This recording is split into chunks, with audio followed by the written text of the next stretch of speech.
dulu baru takdir itu tertulis. Kata Rasulullah, mengenai takdir tertulis, baru kita beramal. Artinya takdir itu kalau simpelnya adalah seperti blueprint kehidupan kita. Jadi Allah tuh setiap menciptakan segala sesuatu, ya itu dengan takdirnya. Sudah ada blueprintnya. Ini umpamanya pohon ini diciptakan oleh Allah, nanti umurnya sekian, dia jatuhnya atau matinya umur sekian. Sudah ada ketentuannya, kapan rantingnya itu nanti lepas, udah ada hitungannya, sudah ada blueprintnya. Termasuk manusia, semuanya tanpa terkecuali sudah ada perhitungan. Itu canggihnya Allah seperti itu. Jadi nggak asal bikin aja Allah, sudah ada, bukan prediksi ya, sudah ditentukan nanti ketentuannya. Nah kemudian setelah dijawab seperti itu oleh Rasulullah, oleh Umar dengan yang lain, terus bertanya, nah kalau kita sudah ditentukan takdirnya, ngapain kita beramal lagi? Kita udah capek-capek beramal masuk neraka ya kan? Ngapain nih capek-capek? Terus kemudian dijawab oleh Rasulullah, ya tetap i'malu fa inna kullan muyassarun lima khuliqa lahu. Tetap kalian itu beramal. Tugas manusia itu bukan ngurusin takdir. Tugas manusia adalah untuk beramal sebaik-baiknya. Karena masing-masing kalian fa'inakulan muyassar akan dimudahkan lima khuliqa lahu, terhadap apa-apa yang dia ciptakan. Kalau nanti dia diciptakan menjadi calon ahli surga, maka dia akan mudah mengamalkan amalan ahli surga.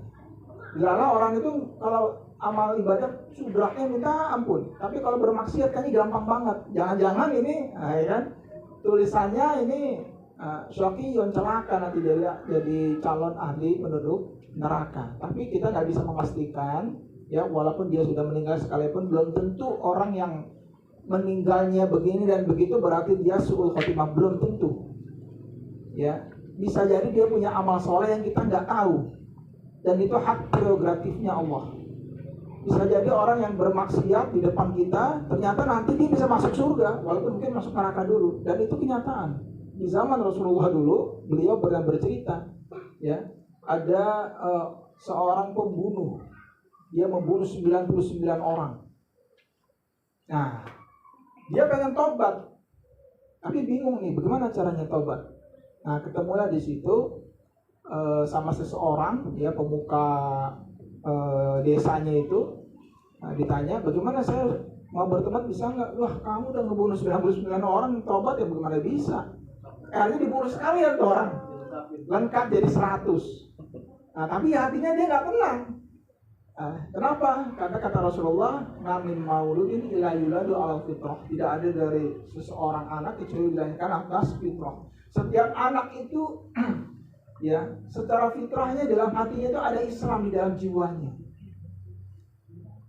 Dan dia akan membimbing itu. Ya, jadi fitrah yang dimaksud adalah Islam. Seseorang itu akan dibisiki nanti oleh fitrahnya untuk mendekati Islam. Tinggal tergantung dia.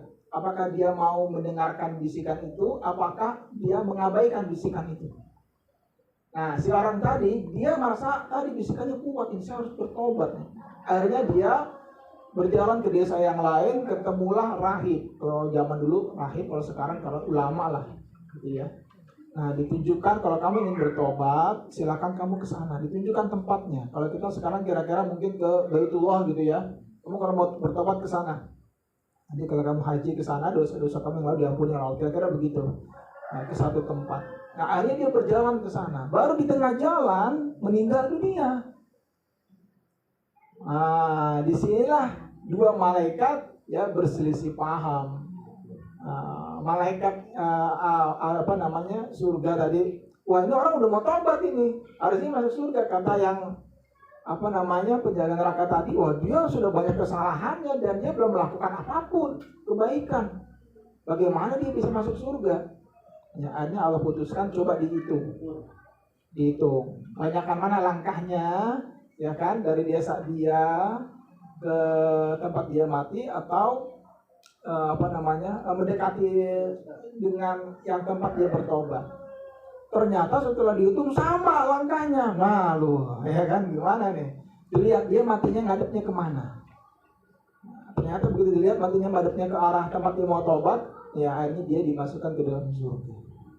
Artinya kalau dia masuk neraka, dia tidak khalidina fiha, tidak kekal, ada harapan dia masuk surga. Nah, ini adalah hak prerogatifnya Allah. Allah yang punya surga kok. Makanya kita juga jangan terlalu sok memvonis orang. Ya kan, dasar kamu tukang ini, tukang itu, ya kan. Mana matinya nih, Rasul khotimah ini matinya. Jangan begitu. Itu hambanya Allah. Ya, sama kedudukannya di depan Allah kita dengan dia. Bisa jadi akhir hayat kita belum tentu husnul khotimah. Bisa jadi dia nanti yang kita cap jelek sekarang, ya matinya husnul khotimah walau alam. Atau mungkin dia juga punya amal soleh yang kita nggak tahu. Makanya memvonis bukan tugas kita.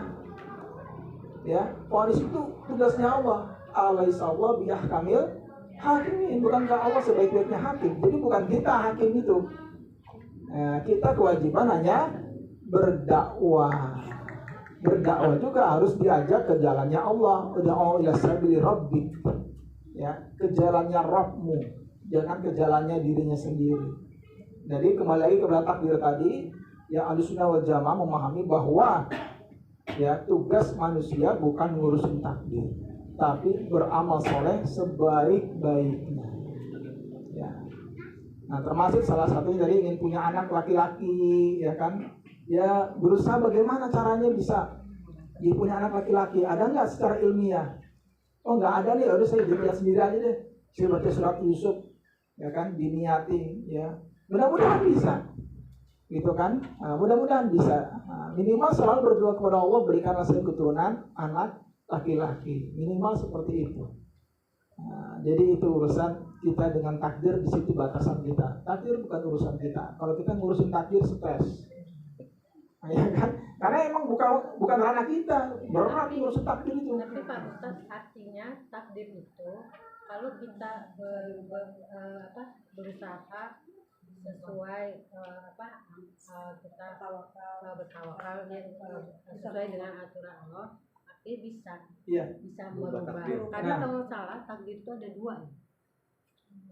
Jadi ada itu namanya qada dan takdir.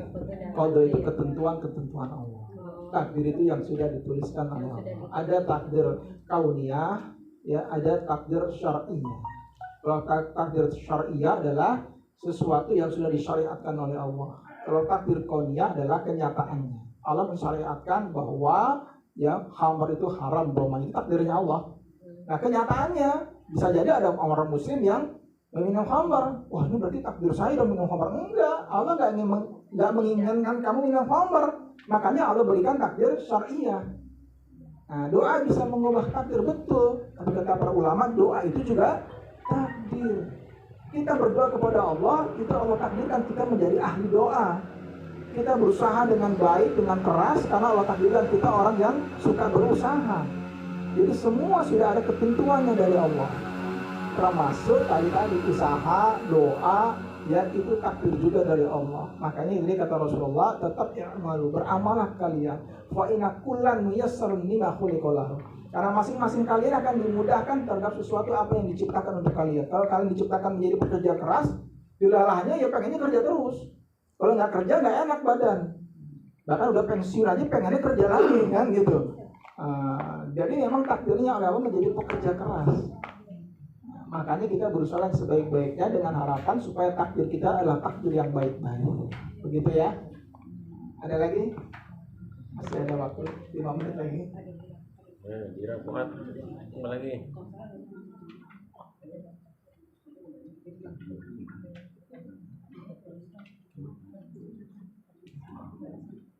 Ada satu lagi tadi. Ya, silakan. Tentang mengurusi Bali atau hari-hari lagi, ada sebagian yang menganggap itu kalau kita dikuburin di dalam dikasih lampu dan cerita lain beberapa kabar itu gimana? Dan di hari-harinya. Jadi itu memang ada kebiasaan atau kearifan lokal lah, kamarnya tradisi. Hari-hari itu saudara kembarnya bayi kan gitu yang bilang. Walaupun itu tidak bisa dibuktikan secara ilmiah, artinya secara kedokteran ya tidak ada satupun dokter kandungan yang mengatakan bahwa ari-ari itu saudaranya kembarannya si bayi, nggak ada kan? Nah, begitu juga di dalam tekstual Al-Quran maupun hadis. Sekali lagi itu kepercayaannya, ya atau tradisi tadi.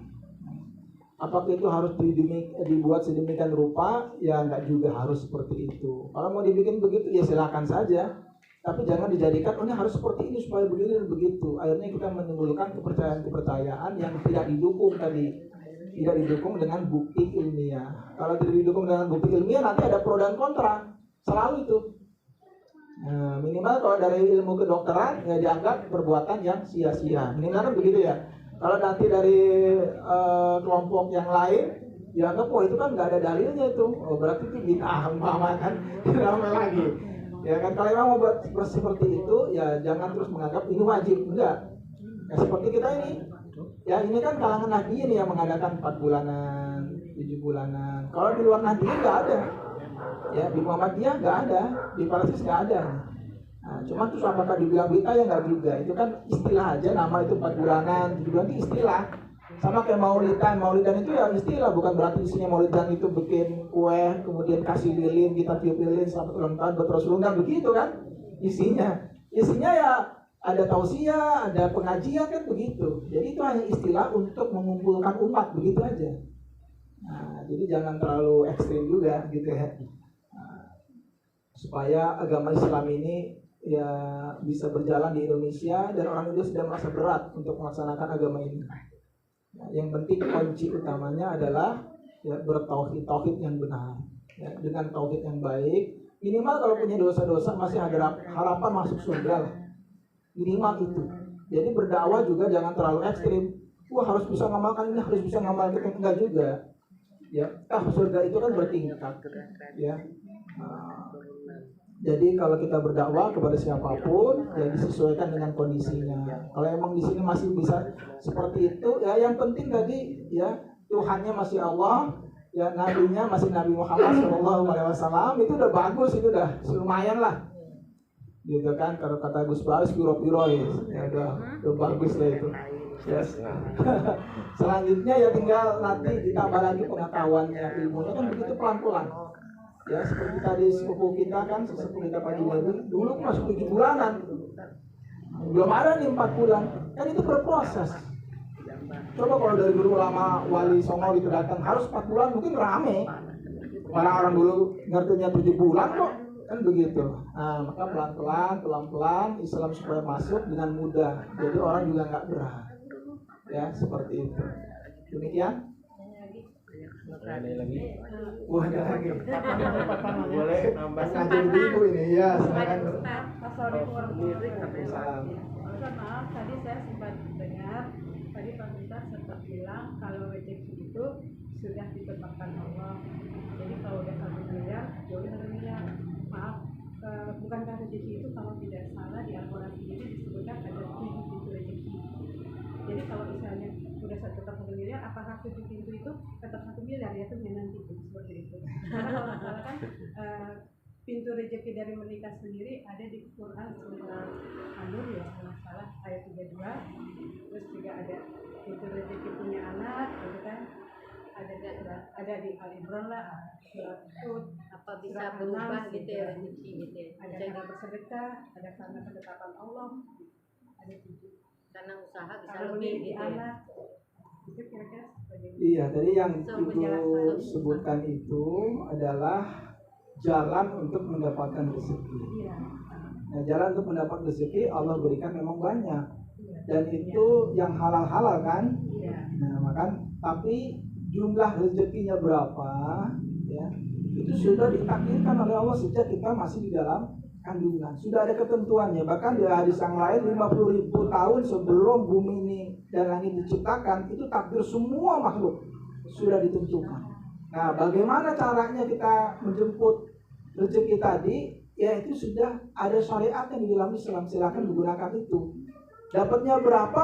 Allah yang tahu. Jadi kita nggak bisa, wah dari jauh nih kita mengukur nih orang kayak rezekinya 1 M, belum tentu, siapa tahu 1 triliun. Berarti bisa berubah ya. Tergantung dari usaha kita gitu. Di sisi Allah itu sudah tetap seperti itu. Oh gitu. Makanya tapi kita nggak boleh memvonis. Oh, saya kayaknya rezeki cuma sekian, nggak bisa. Jadi selama kita masih hidup itu rezeki masih ada. Di sini nggak usah khawatir dengan rezeki. ya kan? Selama kita masih hidup, ya kan? Itu rezeki tetap ada. Jadi jangan putus asa. Wah, kayaknya saya udah cukup kaya nih, jangan-jangan rezeki saya habis, enggak. Nah, ada sebagian ulama yang ahli tasawuf ya, itu nggak pengen biasanya nih ulama ahli tasawuf itu nggak pengen makan kebanyakan, dapat duit menghabiskan kebanyakan, takutnya nanti kalau rezeki saya sudah habis, umur saya nggak panjang. Nah ini tapi ini bagi ulama yang ahli tasawuf, bukan level kita, ya kan? Makanya mereka kadang makan nggak kenyang, ya kan, biasa makannya yang lain mungkin satu piring, dia hanya seperempat, seperti itu. Itu larinya nanti ke zuhud. Jadi Allah berfirman, "Man dabatin ila 'alallahi rizquha." Tidak ada dari makhluk apapun di muka bumi kecuali wajib bagi Allah memberikan rezekinya. Jadi Allah mewajibkan dirinya memberikan rezeki kepada kita. Jadi kita nggak usah khawatir. Bahkan walaupun orang itu seorang begal sekalipun, penjahat sekalipun, itu pasti Allah kasih rezeki itu. Tinggal dia mau ngambil yang halal atau yang haram. Itu pilihan ada di kita. Ya, kayak ini saya dikasih minum, pilihan ada di saya. Saya nggak bisa bilang, saya nggak mau minum. Takdirnya saya nggak minum kok, nggak bisa begitu. Allah kasih, takdir kauniyah dikasih ke hambanya. Itu adalah kebijaksanaannya Allah. Tinggal kita mau menentukan mau diminum apa enggak, mau ngambil yang halal atau yang haram. Jumlahnya sama rezekinya. Makanya daripada ngambil yang haram, mendingan yang halal, kan jumlahnya sama. Mereka bilang lama. Nah ini orang yang nggak sabar. Zaman now gitu ya. Zaman now. Ya Allah, berikanlah rezeki, ya Allah, rezeki saya berapa sih gitu ya? Tahu dulu ya. Kalau udah tahu meninggal ya. Habis dia sendiri rezekinya. Mendingan nggak usah tahu, kita urusan takdir dan urusan Allah. Kita pokoknya sebaik-baik mungkin kita beramal. Makanya doanya minta rezeki Allah asal rizqan hasanan wasian halalan thayyiban mubarakan wa anta khairur raziqin. Itu doanya. Rezeki yang baik, yang halal. Boleh tanya Ustaz? Ya, saya. Ini kan cerita takdir dari tadi. Nggak kedengeran, dibuka. Ini kan cerita takdir dari tadi. Cerita takdir ini menarik bagi saya. Di mana lafzul mahfuz atau ketetapan itu ada informasinya. Yang saya dengar, saya nggak tahu dalilnya, jadi pengen tahu dalilnya. Apakah benar itu 40 tahun sebelum alam semesta diciptakan? Apa memang udah ada sebelum penciptaan alam semesta ini, gitu kan? Dengan lafzul mahfuz tadi. Terus kekuatan apa yang bisa merubah untuk anak cucu kita ke depan? Dengan lafzul mahfuz ini, apakah dengan doa-doa dari kakek moyang kita akan tetap mengalir ke kita? Apa itu hanya terhenti di lafzul mahfuz gitu? Tolong dijawabkan. Ini ya pertanyaan yang jawabannya sangat panjang ini. Panjang banget. Besok aja. Tapi udah lapar ini. Mana lama? Saya promosi harus bikin kajian sendiri. Jawab singkat aja Ustaz. 1 menit aja jawab. 1 menit gimana tuh jawabnya? Baik, yang pertama, jadi law mahfud itu, law itu kan papan, al mahfud yang terjaga. Ini uniknya, kenapa kok dia dijaga? Karena banyak syaitan-syaitan yang ingin mencari tahu tentang takdirnya makhluknya Allah, ya kan? Dalam rangka apa? Untuk menyesatkan manusia. Makanya syaitan berusaha ya naik ke langit tertinggi untuk apa tuh sekarang tuh nguping atau ngintelin, dengan tahu takdirnya makhluk itu. Nah di lauh mahfuz itu ya itu Allah langsung yang menciptakan dan penanya. Jadi ada 4 makhluk kata Ibnu Abbas yang Allah ciptakan langsung dengan tangannya Allah. Kita jangan bahas tangannya Allah gimana ya, walau alam itu urusannya Allah. Ada 4 makhluk yang langsung Allah ciptakan dengan tangannya Allah. Yang pertama lauh mahfuz. Tuh, papan tempat blueprint. Blueprint. Yang kedua penanya, qalam. Allah langsung yang bikin. Nah, yang ketiga arsy. Ya, arsy-nya Allah. yang keempat Adam alaihissalam. Nah, di salah satu keutamanya Nabi Adam, langsung Allah yang menciptakan dengan tangannya. Nah, sekarang pena itu sudah kering, kata Rasulullah, tintanya itu. Artinya takdir makhluk, ya, kalau lihat dari hadis ini tidak bisa lagi dirubah. Sudah tertulis itu semuanya. Nah, makanya tadi kata Rasulullah, kamu tetap beramal sebaik-baiknya. Bisa jadi justru ya doa kamu itulah takdir kamu. Kamu sebagai orang yang ahli berdoa. Makanya jangan lepas-lepas berdoa itu. Beramal soleh, jangan jadi nanti akhirnya kamu menjadi ahli surga. Makanya kamu semangat amal solehnya. Nah, jadi takdir sudah ada di sana dan itu urusannya Allah, bukan urusannya kita. Urusan kita kata Rasulullah tetap istiqomah beramal yang soleh, mengharapkan mati husnul khotimah. Itu tugas kita, tugas makhluk. Nah, apakah amal solehnya orang tua akan berpengaruh kepada anaknya? Nah, ini ada diterangkan di dalam Al-Quran, di dalam tafsir Ibnu Katsir, cerita tentang Nabi Musa berguru kepada Nabi Khidir. Nah, ada 3 peristiwa penting. Yang salah satunya Nabi Khidir dan Musa, ya, Nabi Musa itu berjalan masuk ke dalam suatu kampung. Yang di kampung itu mereka tidak dihargai, artinya tidak dianggap sebagai tamu yang harus dijamu. Nah, akhirnya sampailah berdua ini ke sebuah tempat yang di situ ada rumah yang hampir rubuh, sudah rewot.